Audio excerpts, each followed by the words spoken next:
उत्तर भारत के एक छोटे से गांव बिजौलीपुर में एक टूटी फूटी झोपड़ी थी जो पीपल के एक पेड़ के नीचे बनी थी।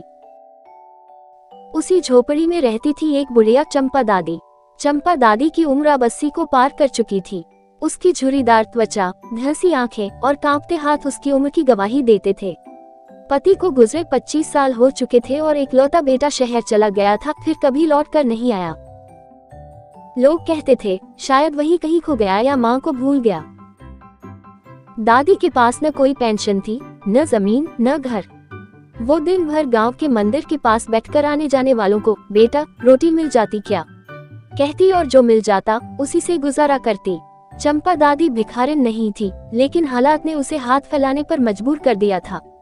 गांव के कुछ लोग उसे दया से देखकर रोटी दे देते तो कुछ मुंह फेर लेते। एक दिन गांव के सरपंच ने कहा, अम्मा तुम्हारा क्या काम अब?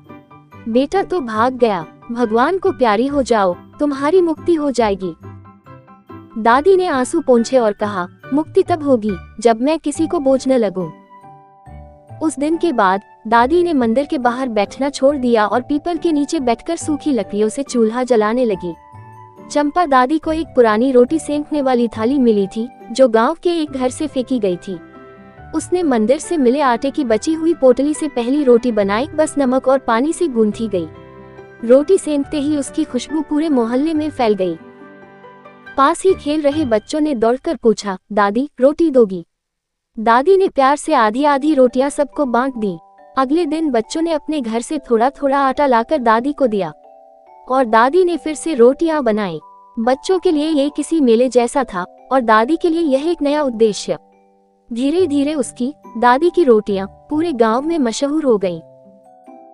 गांव की एक अध्यापिका मीनाक्षी दीदी ने ये देखा तो दादी के पास आकर बोली, दादी क्या आप रोज बच्चों को रोटी बना सकती हैं? हम आपको थोड़े पैसे और राशन दे देंगे। दादी की आंखों में चमक आ गई। पैसे नहीं चाहिए बेटी, लेकिन बच्चों को भूखा देखना अच्छा नहीं लगता। मीनाक्षी ने पंचायत से बात कर एक छोटा सा टीन का शेड बनवाया जिसमें एक मिट्टी का चूल्हा और कुछ बर्तन रख दिए गए। अब रोज गांव के 10-12 बच्चे दादी के पास आते, आटा और सब्जियां लाते और दादी उन्हें स्वादिष्ट रोटियां बनाकर खिलाती। दादी कहती, हर रोटी में मैं अपने बेटे को तलाशती हूँ, शायद वो भी कहीं भूखा होगा। एक दिन उसमें से एक अधेड़ उम्र का आदमी उतरा। उसका नाम मनोज था।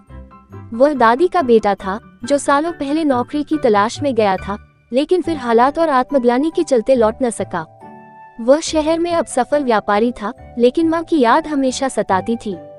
अब जब उसके अपने बच्चे बड़े हो गए थे तो वह अपने बीते जीवन से माफी मांगने आया था। वह दादी के पास गया और बोला, अम्मा मुझे माफ कर दो, मैं लौट न सका। दादी ने उसे गौर से देखा। आंसू बहने लगे, लेकिन वह शांत रही। तू भूखा तो नहीं है? उन्होंने पूछा। नहीं अम्मा, वो फूट फूट कर रो पड़ा। आपकी रोटियां याद आती थी। मनोज ने दादी को शहर ले जाने की बात कही, पर दादी ने मना कर दिया।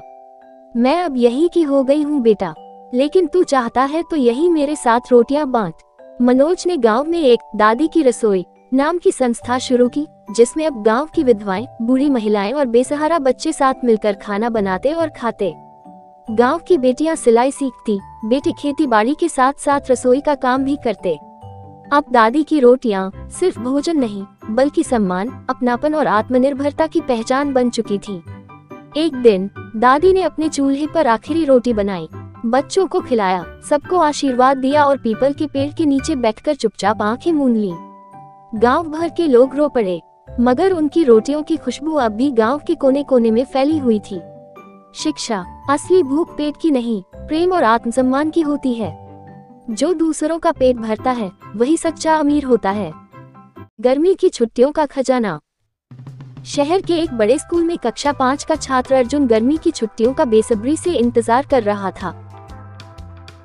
जैसे ही स्कूल की आखिरी घंटी बजी, बच्चों ने खुशी से उछलते हुए कहा, छुट्टियां आ गईं। अर्जुन भी बैग उठाकर भागा और सीधा घर पहुंचा।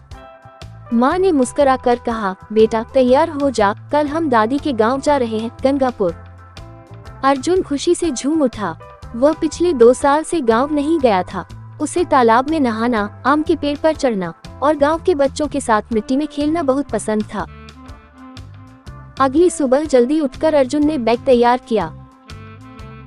ट्रेन का सफर बहुत मजेदार था। खेत, नदी, पुल, जंगल, सब कुछ बाहर की खिड़की से देखना मानो किसी फिल्म का हिस्सा लग रहा था। जब ट्रेन गांव के स्टेशन पर रुकी तो दादी और ताऊजी उन्हें लेने आए।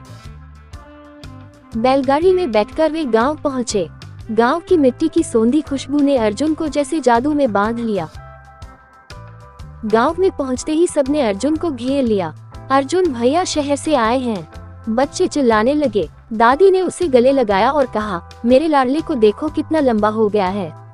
अर्जुन को उसके बचपन का दोस्त मनु मिला। दोनों ने एक दूसरे को देखकर कूदकर गले लगा लिया। फिर क्या था, छुट्टियों की असली कहानी शुरू हो गई। हर सुबह मनु अर्जुन को लेने आता। दोनों दोस्त पहले तालाब में नहाने जाते। गांव के बच्चे पानी में तैरते, नाव बनाते और कीचड़ में फिसलते। दोपहर को सबसे बड़ा मजा आता आम चोरी करने का। अर्जुन और मनु अपने गुट के साथ बाग में जाते, पेड़ों पर चढ़ते और पके आमों को चुनते। अगर माली आ जाता तो सब भाग जाते। अर्जुन पहली बार आम के पेड़ पर चढ़ा और नीचे गिरते गिरते बचा। सब बहुत हंसे। शाम को खाना खाकर सब आंगन में इकट्ठा होते। दादी मिट्टी के चूल्हे पर गरम दूध देती और फिर कहानी सुनाती। एक बार की बात है, एक शेर और चूहा जंगल में दोस्त बन गए। अर्जुन मंत्रमुग्ध होकर सुनता। दादी की कहानियों में जादू होता था, कभी परियां, कभी राजा रानी, तो कभी बोलने वाले जानवर। कहानी से शिक्षा, गर्मी की छुट्टियां सिर्फ मस्ती करने के लिए नहीं होती, ये समय होता है नई चीजें सीखने, दूसरों की मदद करने और रिश्तों को संजोने का।